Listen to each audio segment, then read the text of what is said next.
और अगर बात की जाए तो बिहार में सुबह 11 बजे तक 27.65% वोटिंग हो चुकी है, यानी कि 27% से ज्यादा वोटिंग जो है वो सुबह 11 बजे तक हो चुकी थी।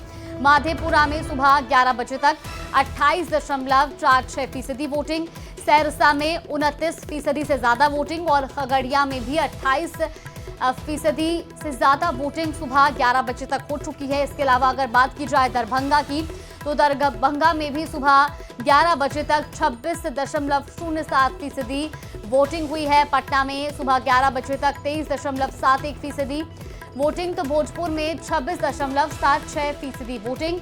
बेगूसराय में सुबह 11 बजे तक 30% से ज्यादा मतदाता जो है वो अपने मताधिकार का इस्तेमाल करने पहुंचे। नालंदा में सुबह 11 बजे तक 26% से ज्यादा मतदान हुआ। गोपालगंज में सुबह 11 बजे तक 30% तक मतदान किया गया था। सीवान में भी सुबह 11 बजे तक 27.9% वोटिंग हुई है। तो सारण में सुबह 11 बजे तक 28.52% वोटिंग हुई है।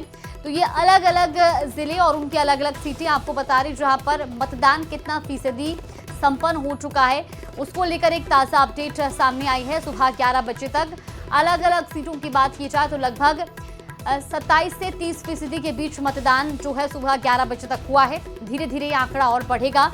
शाम 5 बजे तक मतदान की प्रक्रिया होनी है और ऐसे में सुबह 7 बजे से ही मतदान केंद्रों पर मतदाताओं की भीड़ लगी हुई है। जनता बढ़ चढ़कर अपने मताधिकार का इस्तेमाल करने के लिए पहुंच रही है। हालांकि जो आंकड़ा है वो शाम 5 से 6 बजे तक स्पष्ट होगा कि इस बार कितना फीसदी मतदान संपन्न हुआ है।